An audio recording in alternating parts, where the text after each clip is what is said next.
You were 15 when you got your first job, bagging groceries, bussing tables, stocking shelves, something that put a few bills in your pocket and made you feel like you were building something. You were proud of it. You showed up on time. You worked your shifts without complaining.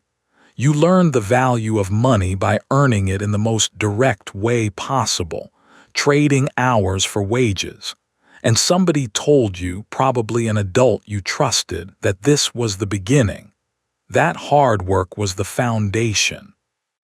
That if you kept working like this, kept showing up, kept grinding, you'd make it. You'd succeed. You'd build the life you wanted.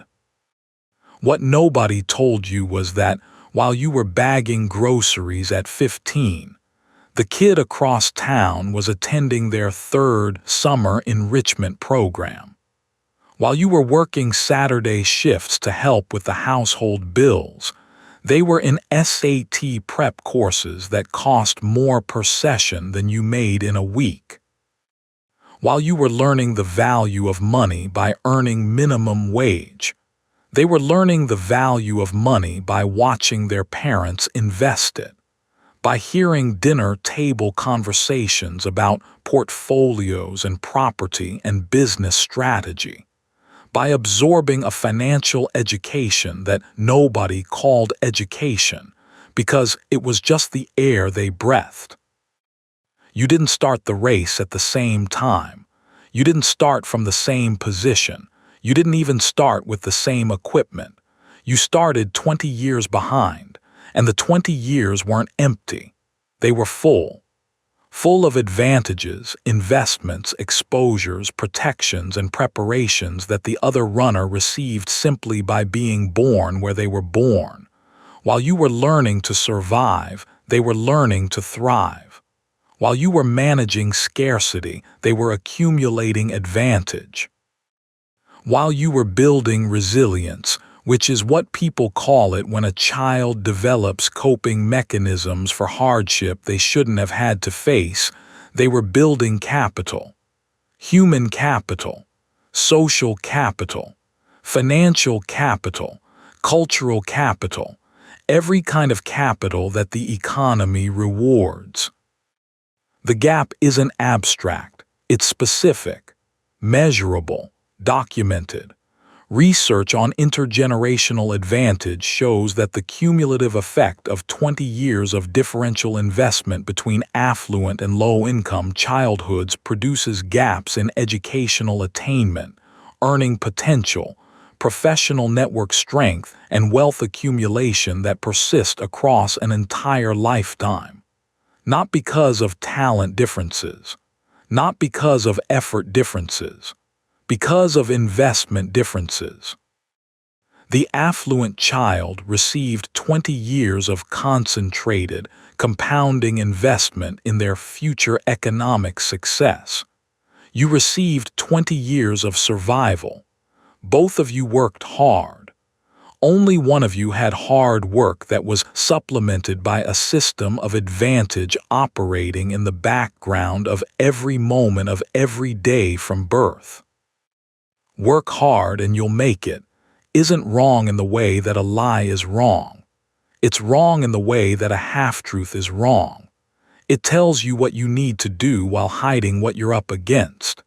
It gives you the instruction without the context. And without the context, the instruction is nearly useless. Because the person who works hard from a position of 20 years of advantage and the person who works hard from a position of 20 years of deficit produce wildly different outcomes from the same effort. The effort is equal. The starting positions are not, and the starting positions do more work than the effort. This audiobook maps those 20 years, not to make you feel sorry for yourself, to make you see clearly what you're actually overcoming. Because when you can see the full scope of the gap, two things happen simultaneously. First, you stop blaming yourself for not being further ahead. Second, You develop strategies specifically designed to close a gap that general advice was never built to address. 5 chapters. The first 10 years and what the other kids were getting that you weren't. The second 10 years and how the gap widens into a canyon. What the gap looks like when you both enter the workforce. Why generic advice fails people who started behind. And the specific strategies that actually close a 20-year gap. 1 hour. The map of everything that happened before you entered the race. Let's draw it.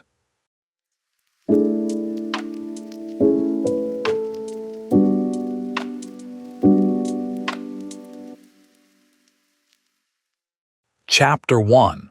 The first 10 years. The invisible investment you never received.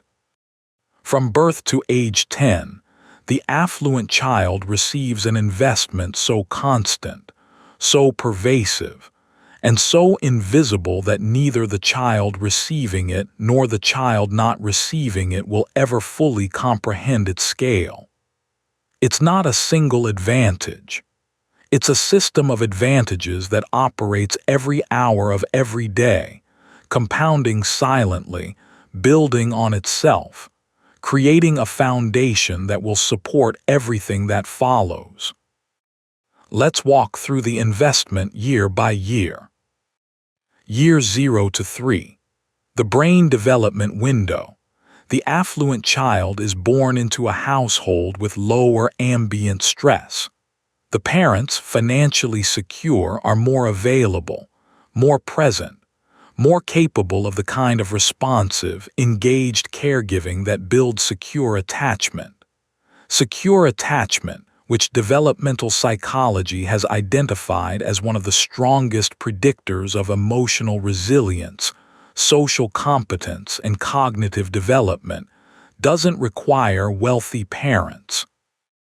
It requires present parents, and presence requires the one thing that financial security provides: time. The affluent parent isn't working 3 jobs. They're home for bedtime. They're available when the child is sick. They're not splitting their attention between a toddler and the question of whether the rent check will clear. The child in poverty is born into a household vibrating with financial stress. The stress isn't episodic, it's atmospheric, constant. It saturates the environment. And stress is not an abstract concept for developing brains. It's a chemical reality. Cortisol, the primary stress hormone, crosses the boundary between the parent's emotional state and the child's developmental environment. Chronic parental stress produces chronic stress hormones in the household. And chronic stress hormones during the first 3 years of life affect brain architecture. The development of the prefrontal cortex, which governs executive function, impulse control, and long-term planning. The development of the hippocampus, which governs memory and learning. The calibration of the stress response system itself, which determines how the child will respond to challenges for the rest of their life. This is crucial. Before the affluent child and the poor child ever meet in a classroom, before anyone evaluates their intelligence or their potential or their readiness for school, the neurological foundation for learning, planning, emotional regulation, and stress management has already been shaped by economic conditions neither child chose. This isn't destiny. Brain plasticity allows for remarkable recovery and adaptation. But it is a measurable, documented, neurologically real head start that no motivational speech acknowledges, and no amount of individual grit can fully erase. Year 3 to 5. The language explosion. During this window, children acquire vocabulary, narrative structure, and communicative competence at an astonishing rate, and the rate is heavily influenced by their linguistic environment. The affluent household provides more words, not just more quantity but more complexity, more questions, more explanations, more back-and-forth conversation that builds the neural pathways for complex thought.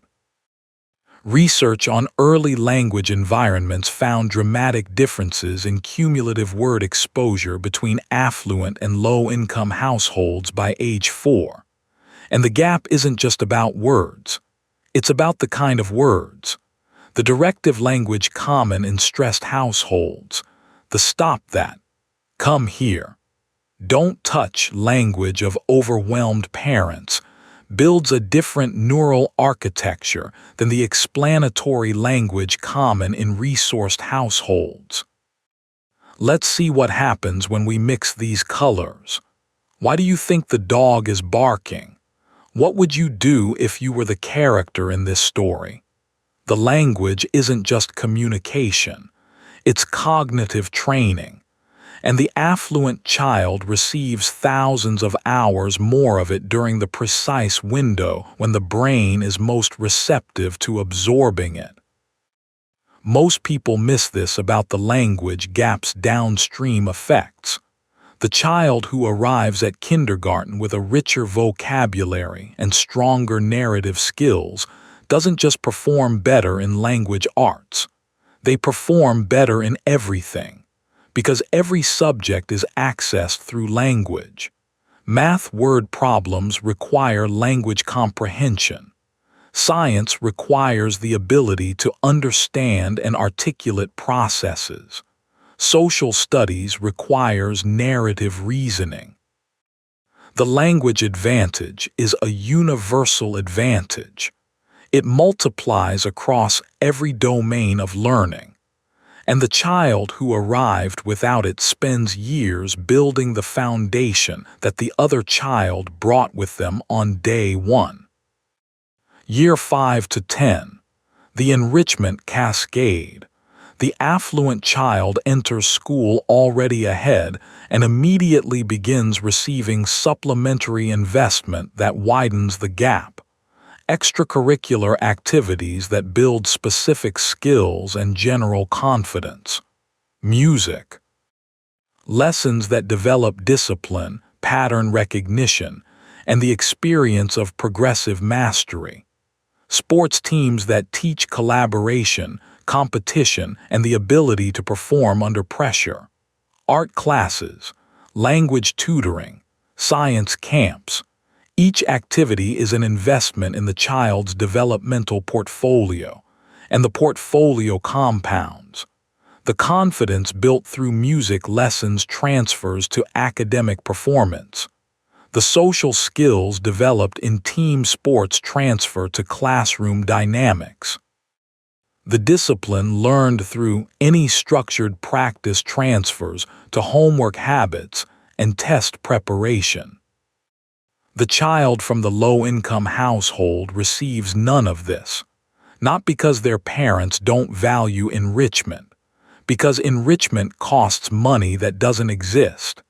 The music lessons, the sports equipment, the camp fees, the transportation to activities, the time required to shuttle children between commitments. Each requirement assumes a surplus of either money or time or both. And in a household operating at the margin, neither surplus exists. The child comes home from school, and the enrichment that follows is unstructured, unsupervised, and unprofessional. Not because anyone failed them, because the system that distributes enrichment opportunities distributes them according to purchasing power. And purchasing power is the one thing their household doesn't have. Here's what actually happens to the gap during the first 10 years when you add the brain development advantage, the language advantage, and the enrichment cascade together. The gap doesn't grow linearly. It grows exponentially because each advantage builds on the previous advantages.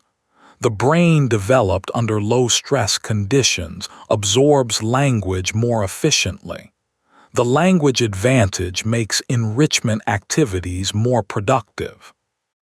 The enrichment activities build skills and confidence that improve school performance. Improved school performance opens doors to advanced academic tracks, and each compounding cycle widens the distance between the two children who will, in 10 years, be told that they're competing on a level playing field. By age 10, the affluent child has received an investment that includes stable neurodevelopment, rich language exposure, thousands of hours of structured enrichment, consistent academic support, a broad base of confidence built through diverse accomplishment, and the unshakable assumption that the world is a place where their success is expected and supported.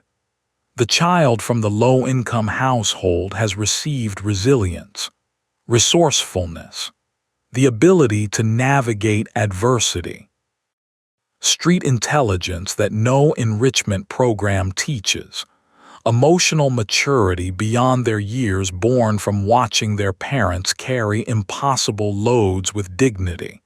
These aren't nothing. They're real strengths. But the economy doesn't pay for resilience the way it pays for enrichment. And the game ahead is an economic game, built for the skills the affluent child accumulated, not the strengths the poor child developed.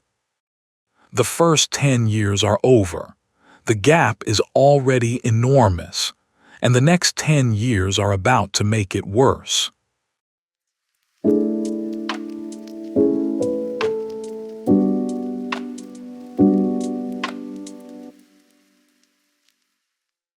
Chapter 2. The second 10 years, how the gap becomes a canyon. Age 10 to 20 is where the invisible gap becomes a visible canyon. The advantages accumulated in the first decade don't just persist. They accelerate. They interact with institutional structures that amplify existing advantages and constrain existing disadvantages with mechanical precision. By the time both children reach adulthood, the distance between them will be measured not in years of advantage, but in entire categories of possibility. Age 10 to 14. The academic sorting. Schools begin tracking students into different academic pathways during this period. Advanced tracks, standard tracks, remedial tracks. The sorting is ostensibly based on ability. In practice, it correlates heavily with economic background. The affluent child, arriving at the sorting point with stronger academic foundations built by 10 years of supplementary investment, gets placed in advanced courses. The poor child, carrying the accumulated weight of every deficit described in the previous chapter, gets placed in standard or remedial tracks, and the tracks diverge from there. Advanced tracks offer better teachers, more resources, faster pacing, and higher expectations. Standard tracks offer the opposite. The sorting becomes a self-fulfilling prophecy.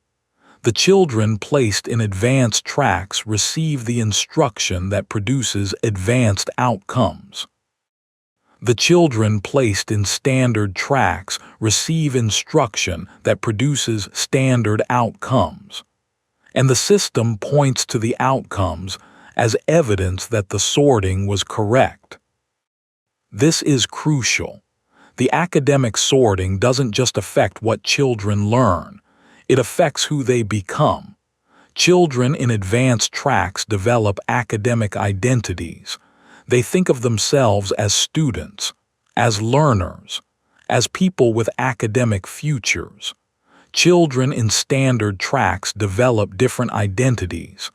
They think of themselves as people for whom school is something to survive rather than something to invest in.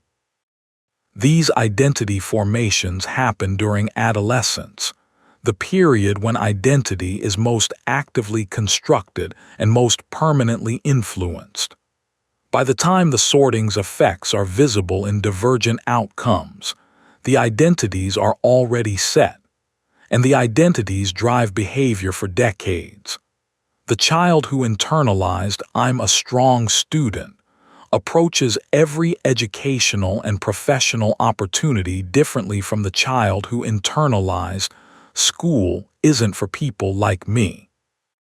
Both identities were produced by the same sorting system. Neither child chose them.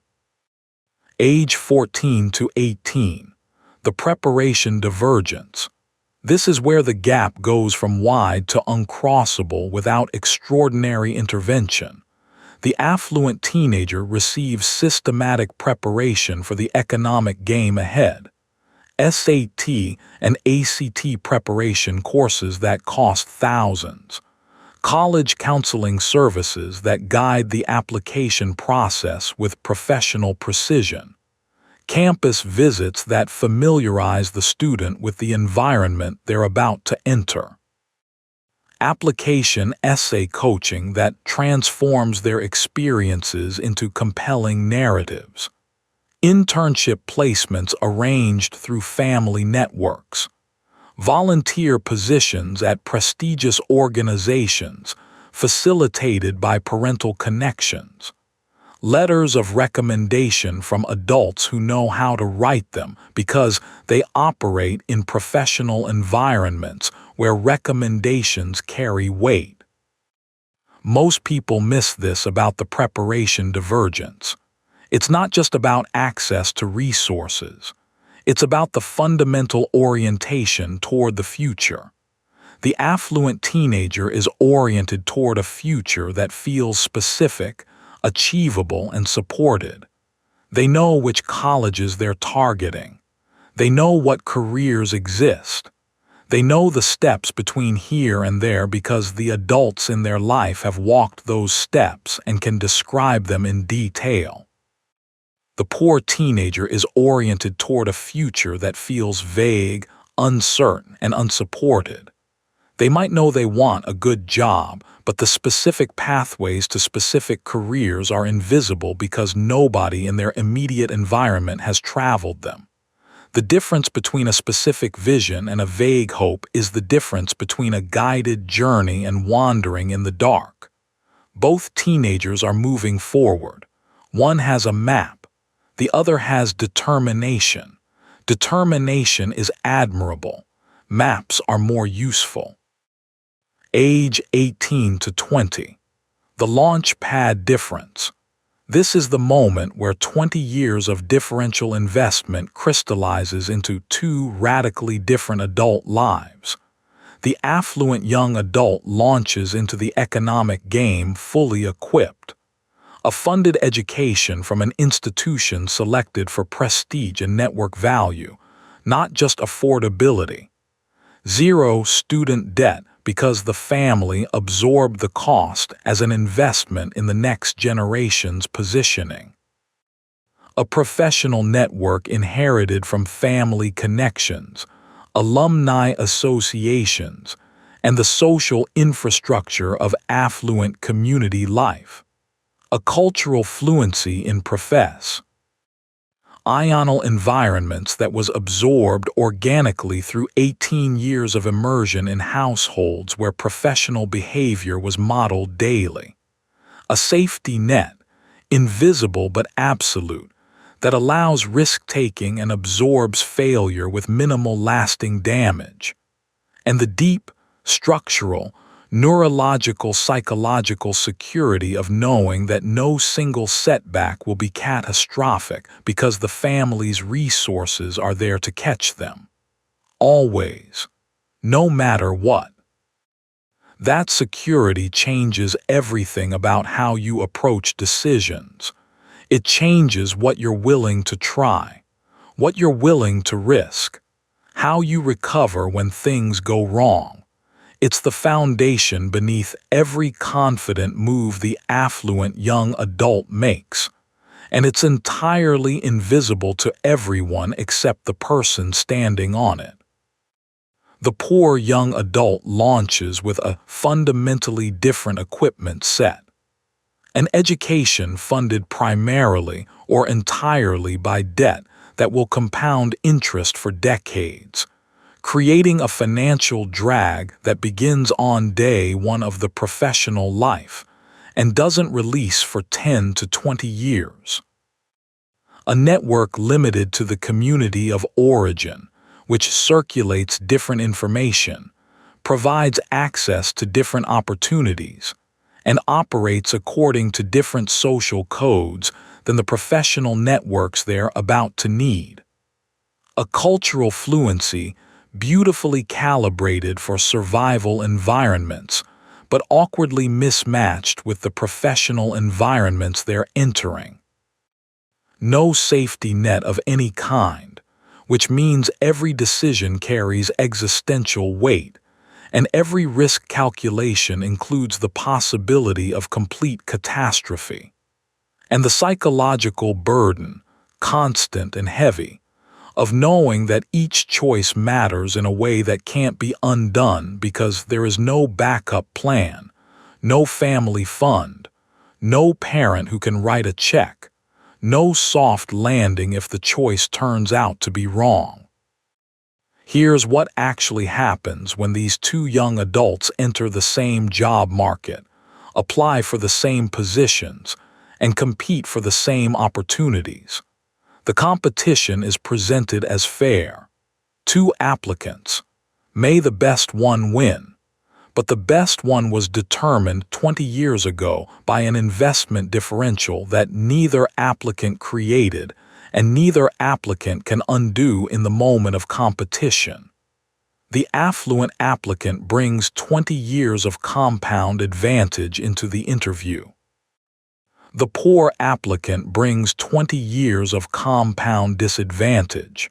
The same interview, the same questions, the same evaluation criteria, and the criteria designed by and for people who receive the affluent investment systematically favors the person who received it.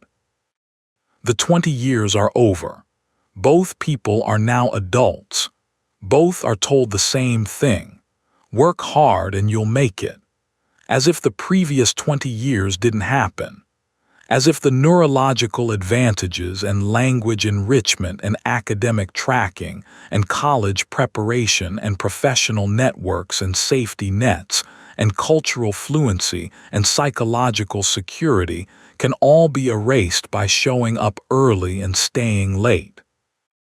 As if effort, applied from a position 20 years behind, produces the same results as effort applied from a position 20 years ahead. It doesn't. It never did. And the refusal to acknowledge this simple, documented, measurable reality is what makes work hard and you'll make it not just incomplete but actively harmful. Let's look at what the gap produces when both people enter the workforce.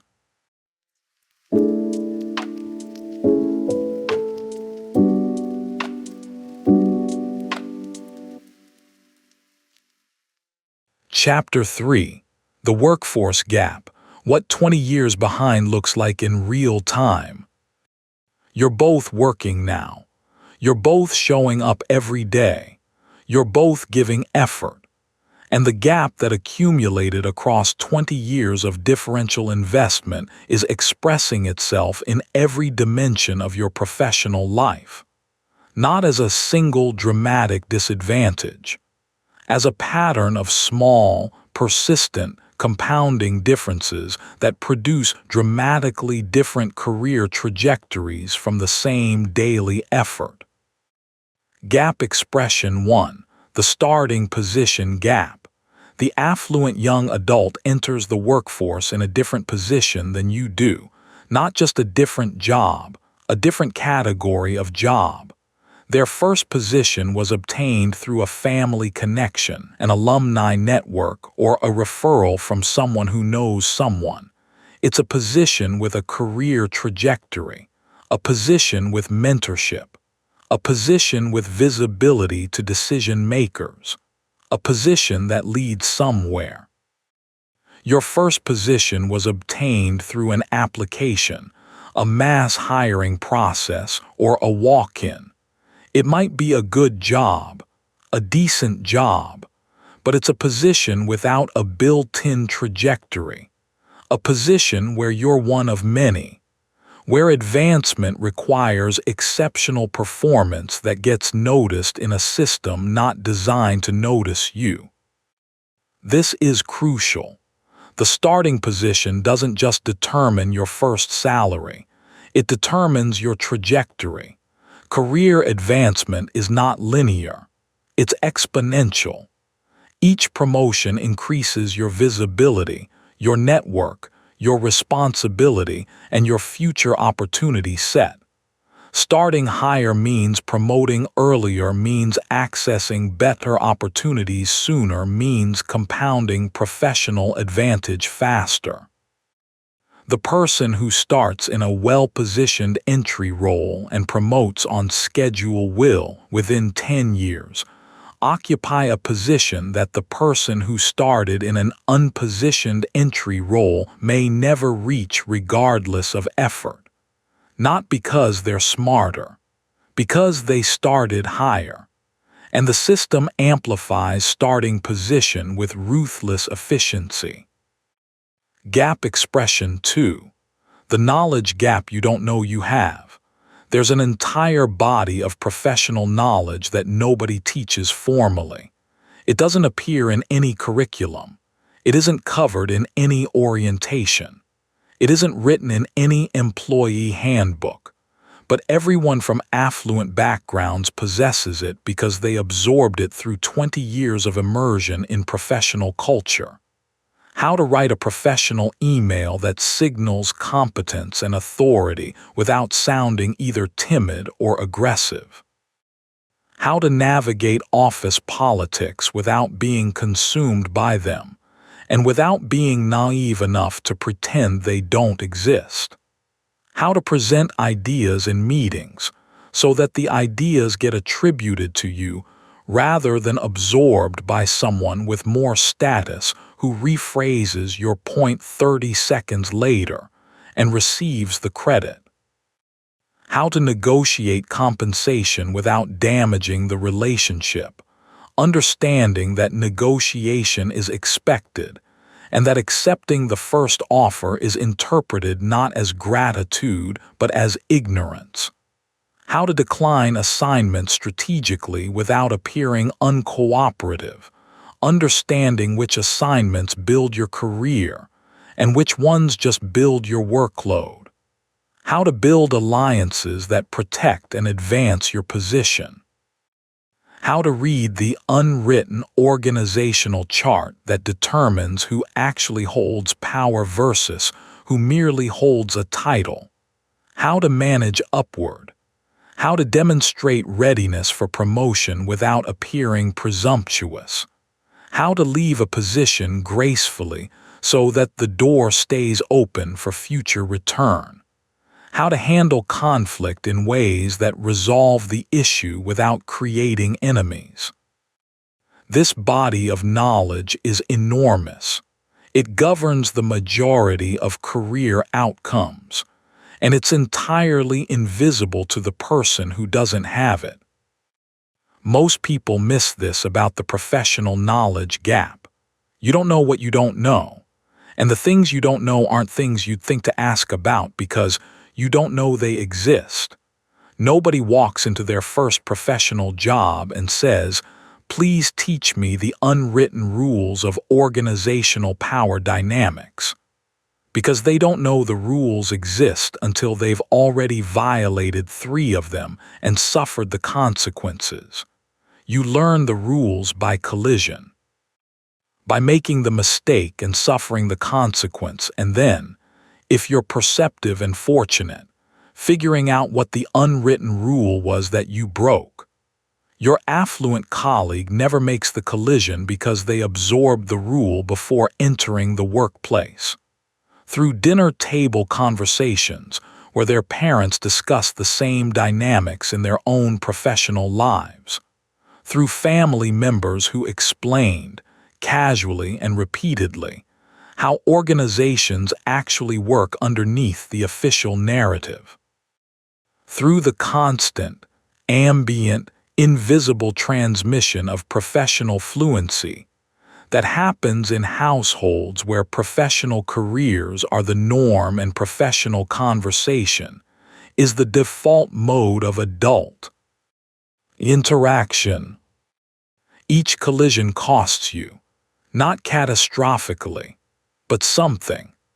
A slightly diminished reputation from the email that struck the wrong tone because nobody told you the tone mattered more than the content. A lost opportunity from the meeting where you presented your idea competently, but didn't follow up with the right person in the right way within the right time frame. A negotiation where you accepted the first offer because you didn't know that first offers in professional contexts are starting positions, not final positions, and that failing to negotiate is interpreted as a lack of sophistication rather than a sign of gratitude. A political misstep where you trusted the wrong person or failed to align with the right faction because you couldn't read the power map that everyone else in the room seemed to understand instinctively. Individually, these costs are minor. Collectively, across years, they compound into a significant career disadvantage that is entirely attributable to the knowledge you weren't born into. Gap Expression 3. The Network Acceleration Gap. As your careers progress, the network gap doesn't close, it widens. The affluent professional builds on the network they inherited. Every professional interaction adds to a base that was already substantial. Their network generates opportunities passively. Introductions happen, referrals happen, information flows.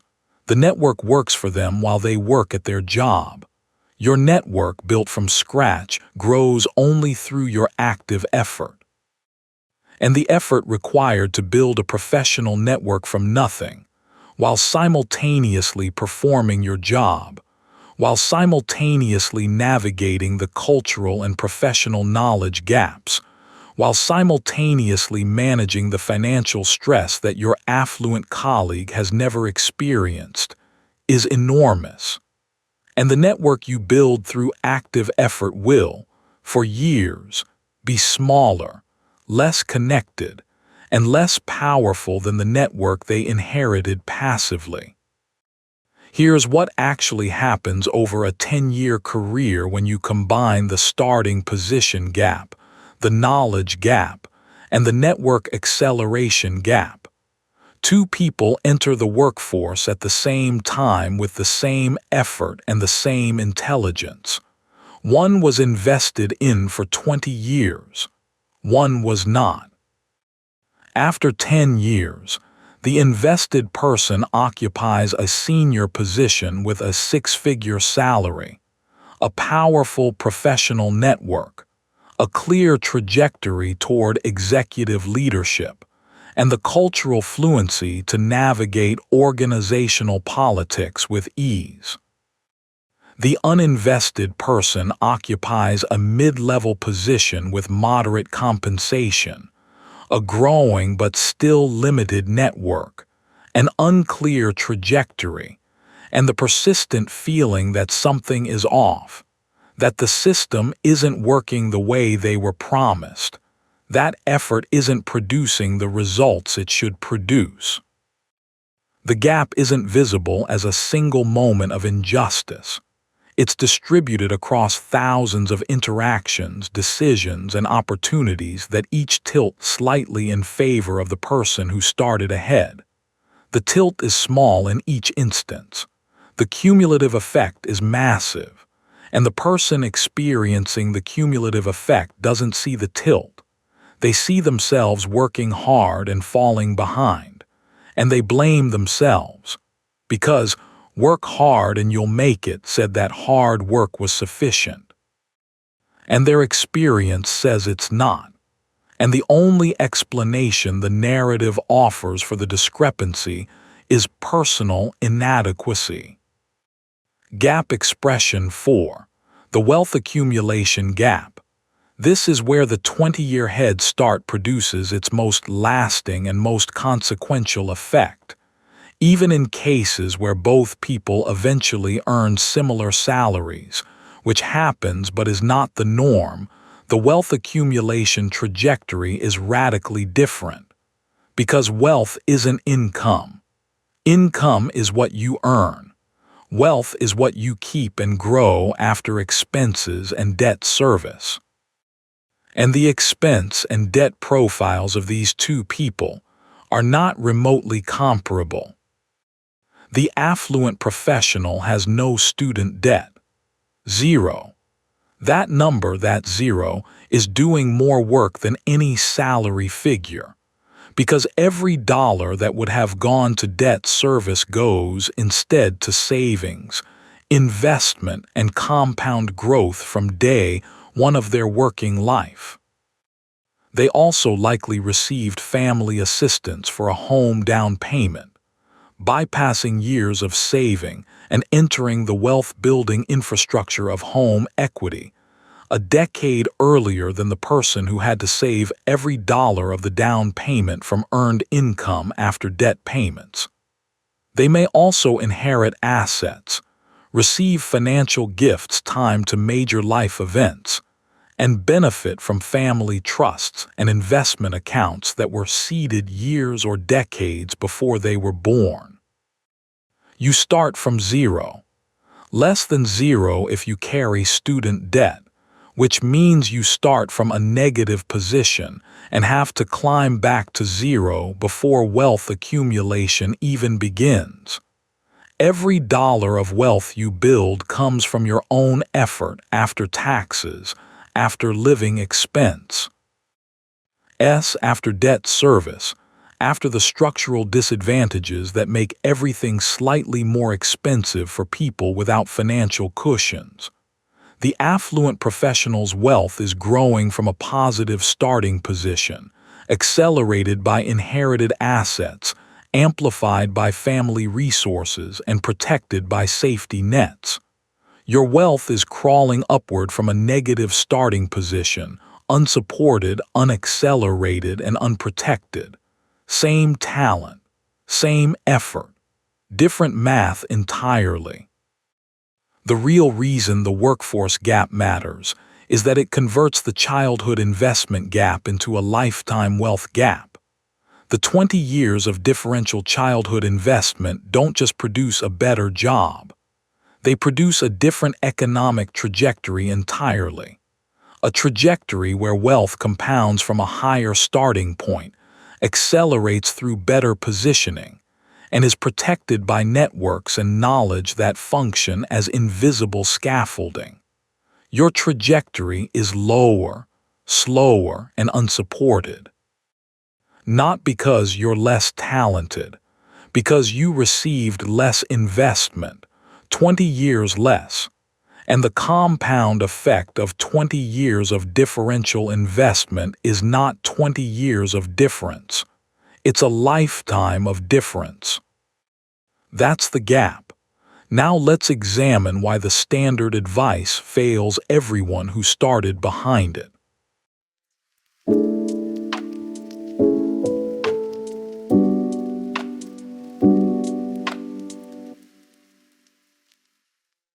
Chapter 4. Why generic advice fails people who started behind.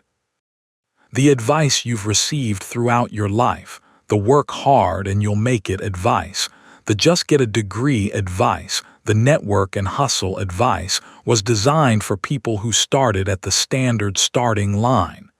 People with the foundational investments in place. People with the networks already built.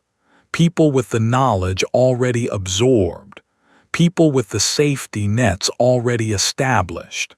The advice is correct for them. It produces results for them.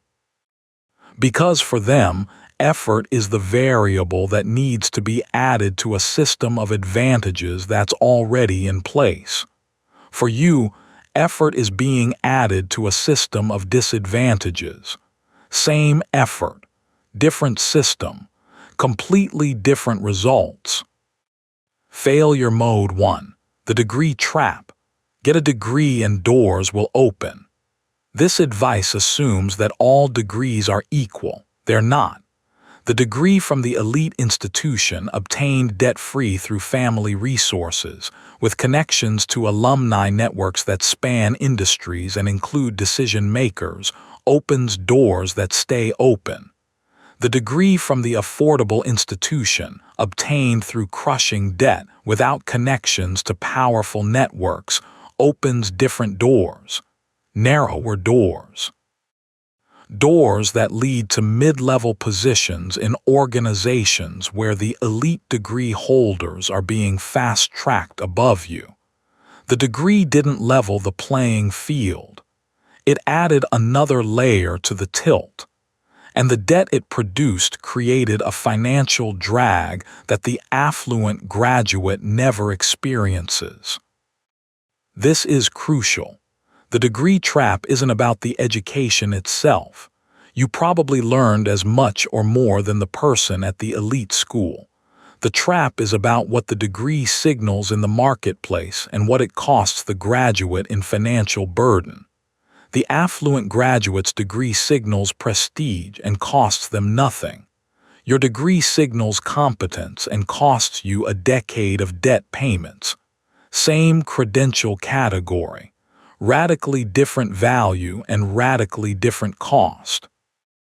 And the advice that said, get a degree, never mentioned this distinction, because the people giving the advice got their degrees from elite institutions and assumed the experience was universal. Failure mode 2. The networking fantasy. Network and you'll find opportunities. This advice assumes a baseline of social capital from which to build. The affluent professional has that baseline.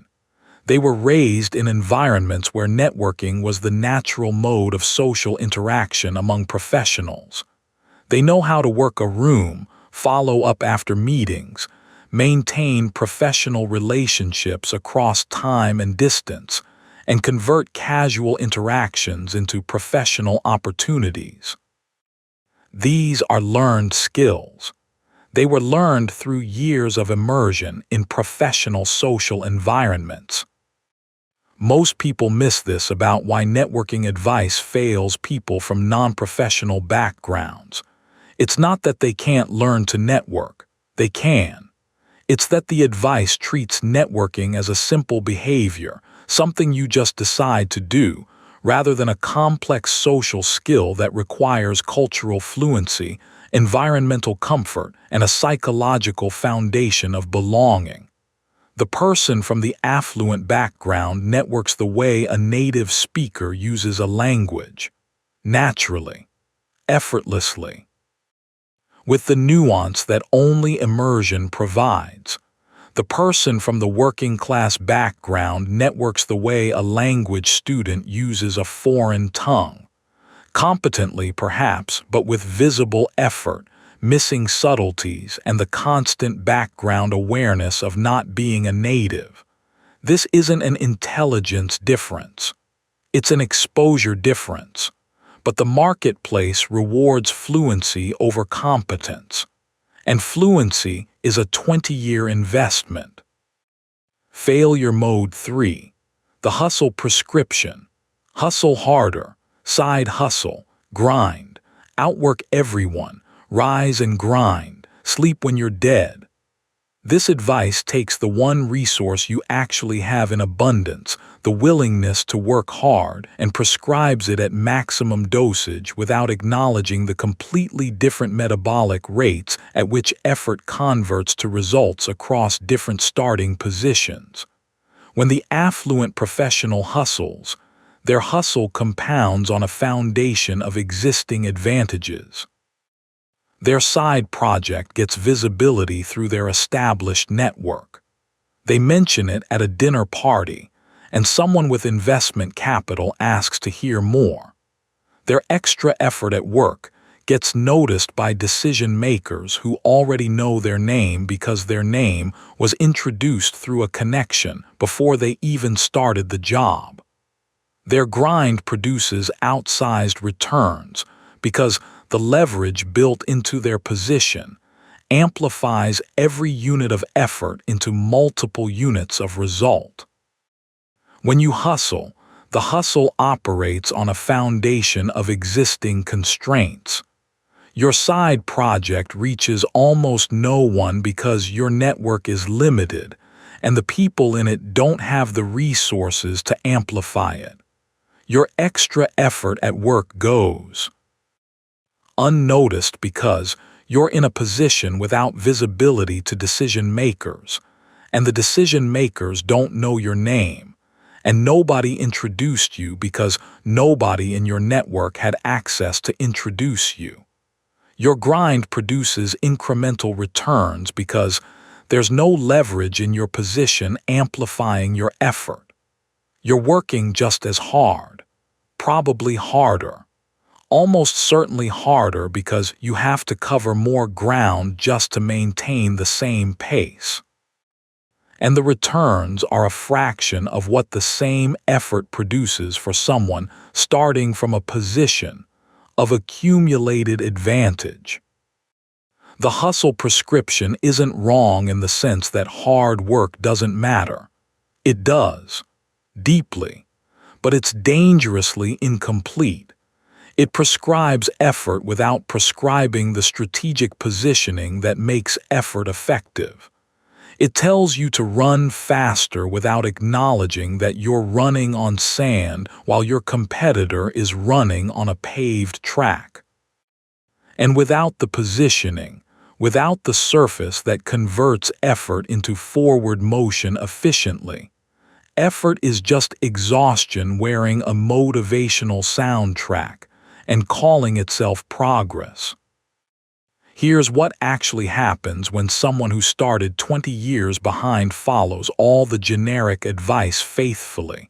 Degree, networking, hustle. The results are real but modest.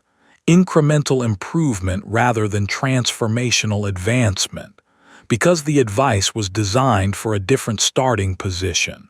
It assumes foundations that don't exist, networks that weren't built, knowledge that wasn't absorbed, safety nets that were never constructed. Following advice designed for someone else's starting position produces someone else's expected results, which, from their position, looks like solid progress, and from your position, looks like treading water despite maximum effort. Failure Mode 4. The timeline mismatch.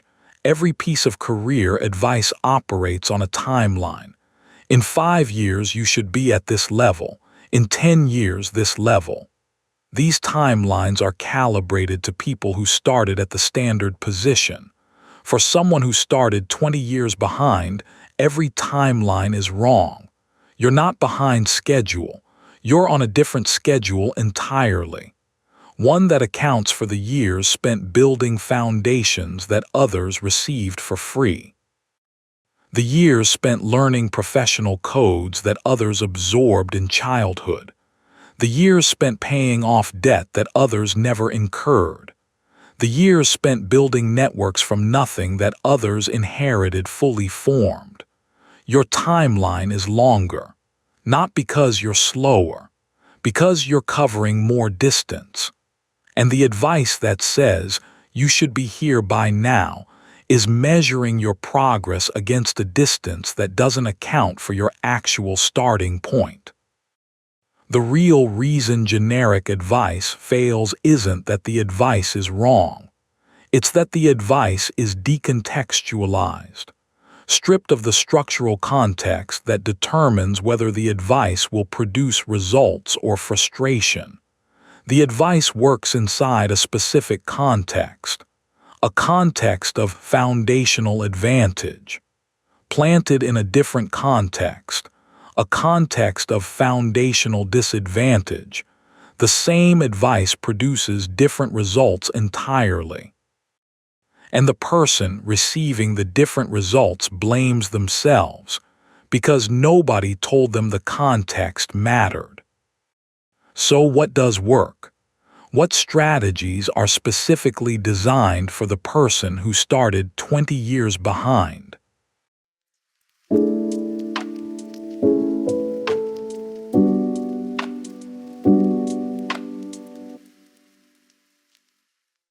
Chapter 5. Closing a 20-year gap.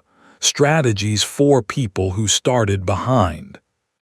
Let me be honest about something before we begin. A 20-year gap cannot be closed completely in a year, or 2, or 5. Some dimensions of the gap, the neural development, the childhood language exposure, the formative identity experiences, cannot be closed at all because they occurred during developmental windows that are now past. This isn't defeat, it's accuracy.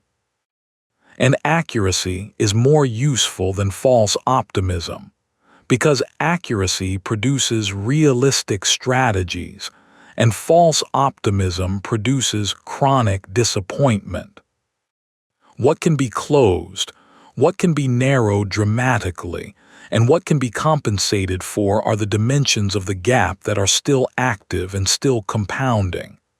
The network gap, the knowledge gap, the positioning gap, the capital gap, these are alive, they're growing, and they can be addressed with strategies that are specifically designed for the terrain you're actually on rather than the terrain the generic advice assumes. Strategy 1. Compressed knowledge acquisition. You have a knowledge gap that the affluent person filled over 20 years of immersion. You can't replicate 20 years of immersion, but you can identify the specific knowledge domains that produce the highest returns in your professional context and compress the acquisition into months instead of decades. This is crucial. The knowledge that matters most isn't technical, it's navigational. How organizations actually make decisions, how to position yourself for advancement, how to negotiate from a position that initially feels like weakness, how compensation actually works and why the first offer is never the ceiling, how to read organizational politics accurately, how to present ideas so they generate support rather than resistance. Each of these knowledge domains can be studied deliberately through books, mentors, online resources, and careful observation of the people in your organization who seem to navigate effortlessly. They're not navigating effortlessly because they're smarter. They're navigating from knowledge you haven't acquired yet. Acquire it. Deliberately. Urgently. Every piece of navigational knowledge you gain compresses the gap by months. Strategy 2. Strategic network transplanting. You can't build 20 years of professional network in 2 years, but you can transplant yourself into existing networks that provide access to the information, opportunities, and connections that your organic network doesn't contain. Professional associations, industry communities, alumni groups, online platforms centered on your specific professional domain, mentorship programs that pair people in different career stages. Most people miss this about the speed at which network benefits can begin. You don't need a massive network to start receiving network benefits. You need 3 to 5 strategic connections in positions of influence who know your work, believe in your potential, and are willing to advocate on your behalf. 3 to 5, not 300. The affluent person's network is larger, but the active, advocacy-providing portion of any network is small. Build that small, active portion deliberately, and the network begins working for you within months, not decades. One mentor who introduces you to one decision-maker who becomes aware of your work. That single chain can produce more career advancement than 5 years of isolated hustle. Strategy 3. Position jumping rather than ladder climbing. The generic career advice says climb the ladder, work your way up, put in your time, be patient, pay your dues. This advice assumes you're on the right ladder. It assumes the ladder you're on has a top that reaches somewhere you actually want to go. It assumes the rungs are spaced at distances you can cover within a reasonable timeline given your starting position.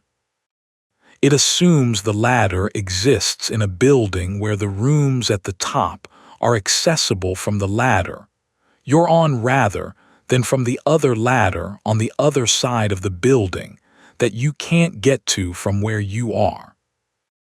None of these assumptions may be true for you. Some ladders have low ceilings. Some ladders are in the wrong building.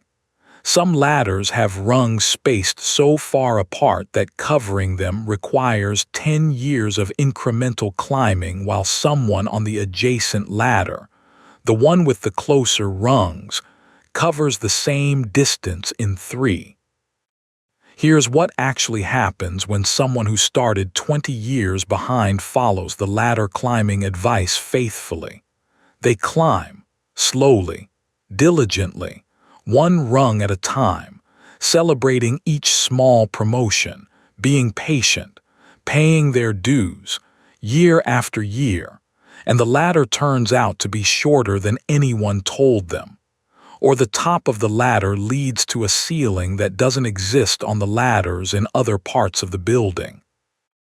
Or the rungs get wider as they climb, so each subsequent promotion takes longer than the one before. The alternative is POSI. Tian jumping. Rather than climbing one ladder with painful incrementalism, move between positions strategically, choosing each position not for its immediate compensation, but for the trajectory it opens up, the network it provides access to, and the skills it forces you to develop. A lateral move to a different organization might provide more advancement potential in 2 years than 5 years of incremental promotion in your current one would have. A step sideways into a different functional area might access a faster trajectory than continued vertical movement in your current function ever could. Position jumping requires the navigational knowledge from Strategy 1 and the network connections from Strategy 2. Without them, you can't see the positions that exist or access them.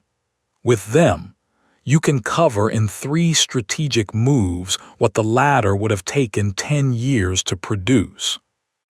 Strategy 4. Accelerated capital creation. The wealth gap is real and it compounds daily.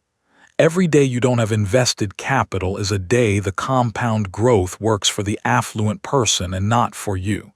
The standard advice says save slowly, invest gradually, be patient. And patience is important, but the urgency is also real. The earlier you begin creating capital, even in small amounts, the more the compound effect works in your favor. Automate investments immediately, even small amounts, and simultaneously develop skills that create asymmetric returns. Skills where your effort produces value that exceeds your time investment. Digital skills, technical skills, business development skills, skills that allow you to decouple income from hours worked. Because as long as your income is perfectly correlated with your hours, you're in the same time for money trade that the gap was built on. Strategy 5. Rewrite the internal timeline. This might be the most important strategy of all. Because the internal timeline, the one that says where you should be by now, the one that produces shame when you compare your progress to the progress of people who started 20 years ahead, is the psychological mechanism that converts the gap into despair. Rewriting the timeline means acknowledging, honestly and without self-pity, that your actual starting position was different from the assumed starting position. That your progress, measured from where you actually started rather than where the generic advice assumed you started, may be extraordinary. That covering 10 years of distance in 5 years of effort, which is what many gap closers actually achieve, is remarkable by any honest standard. Even if it doesn't look remarkable compared to someone who covered the same distance from a 20-year head start. The rewritten timeline doesn't excuse underperformance. It contextualizes performance accurately. An accurate context is the only foundation on which sustainable motivation can be built. False context, the kind that says you should be where someone with 20 years of advantage is, produces shame and burnout. Accurate context, the kind that says you're covering extraordinary distance from a disadvantaged starting position, produces the kind of determined, clear-eyed persistence that actually closes gaps. The real reason these strategies work where generic advice doesn't is that they're designed for the terrain you're actually on, not the terrain the advice assumes. Generic advice is a map of a different landscape.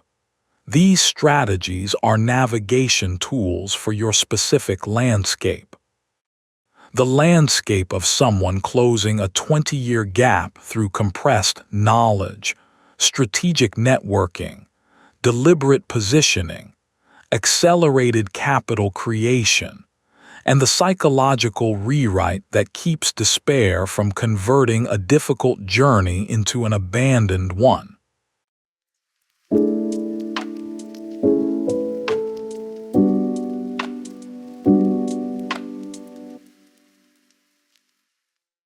Let me say something to you that nobody said to you 20 years ago. Because 20 years ago, you were a child and nobody knew to say it. Or they knew and didn't have the words. Or they had the words and didn't have the time because they were working 2 jobs so you could eventually hear it from someone else. The gap is real. It was never your fault. And closing it is the hardest thing you'll ever do. Harder than the work itself. Harder than the strategy.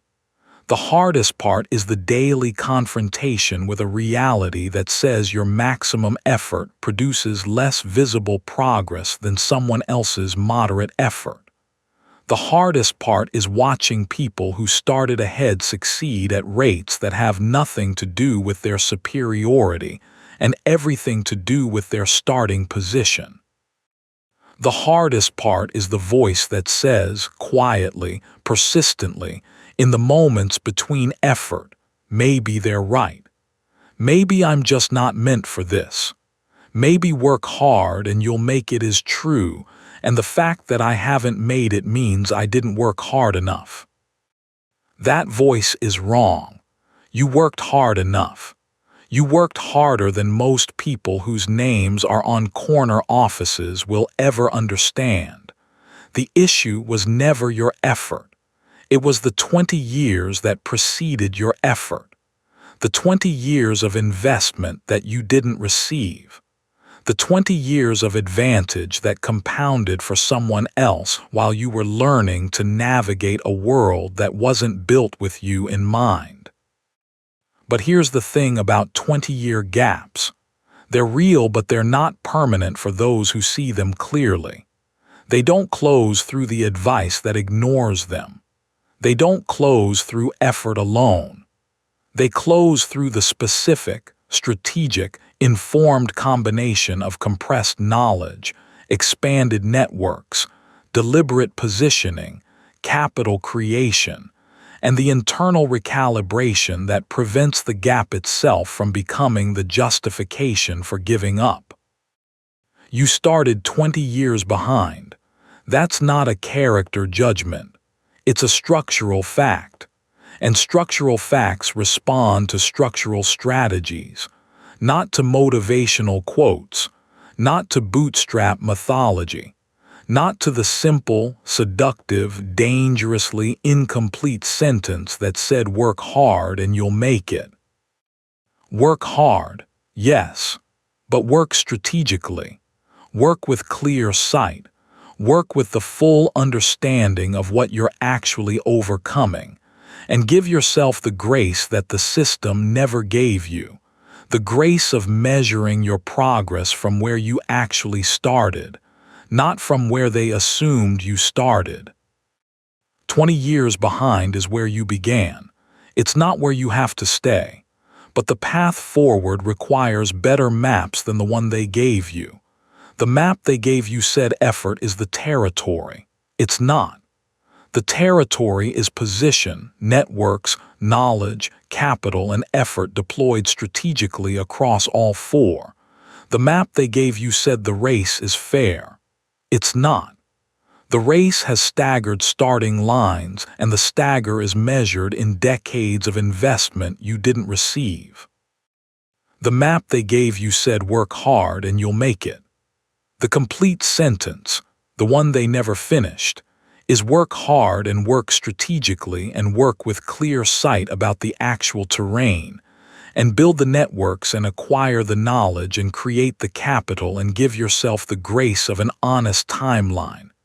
And then, across years, not overnight, you'll close a gap that was never your fault and never your choice but is now, unfortunately, your problem to solve. It's not fair that it's your problem, but it is your problem, and the person who sees the problem clearly solves it more effectively than the person who's still pretending the problem doesn't exist.